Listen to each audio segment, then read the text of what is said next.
कुछ important topics of biology जिससे सबसे ज्यादा क्वेश्चंस पूछे जाते हैं बोर्ड में।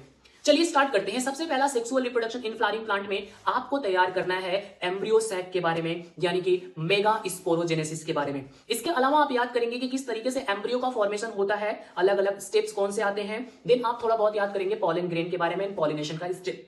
देन ह्यूमन रिप्रोडक्शन में आपको पढ़ना है gametogenesis in male and female, बहुत इंपॉर्टेंट है। इसके बाद आता है थोड़ा सा फर्टिलाइजेशन का पोर्शन जो है वो कॉमन होता है। आप रिप्रोडक्टिव हेल्थ में पढ़ेंगे इंट्रा यूट्रिन डिवाइसेस के बारे में। एंड लास्ट वन सबसे इंपॉर्टेंट होता है आर्ट, असिस्टेड रिप्रोडक्टिव टेक्नोलॉजी के बारे में, ठीक है।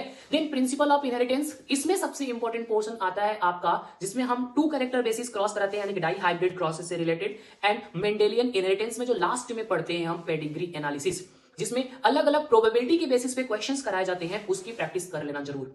मॉलिक्यूलर बेसिस ऑफ इनहेरिटेंस में सबसे इंपॉर्टेंट आपका रेप्लिकेशन पोर्शन होता है, जीन रेगुलेशन पोर्शन होता है जो सबसे वीक होता है स्टूडेंट का, एंड डीएनए फिंगर प्रिंटिंग भी सबसे वीक होता है, इसको भी स्ट्रॉन्ग कर लेना। लास्ट में आते हैं इसके बाद इवोल्यूशन के बारे में, और इवोल्यूशन में हार्डी विंगबर्ग्स इक्विलिब्रियम सबसे इंपॉर्टेंट है। इसकी क्वेश्चन प्रैक्टिस कर लेना कि कैसे कैलकुलेट करेंगे हम फ्रीक्वेंसीज वगैरह, सबसे इंपॉर्टेंट है। देन जो लास्ट पोर्शन आपके इकोलॉजी वाले पोर्शन आते हैं वहां पे बहुत कम क्वेश्चन पूछे जाते हैं और जनरली आप उसको एक बार रट लोगे तो आपको याद हो जाएगा।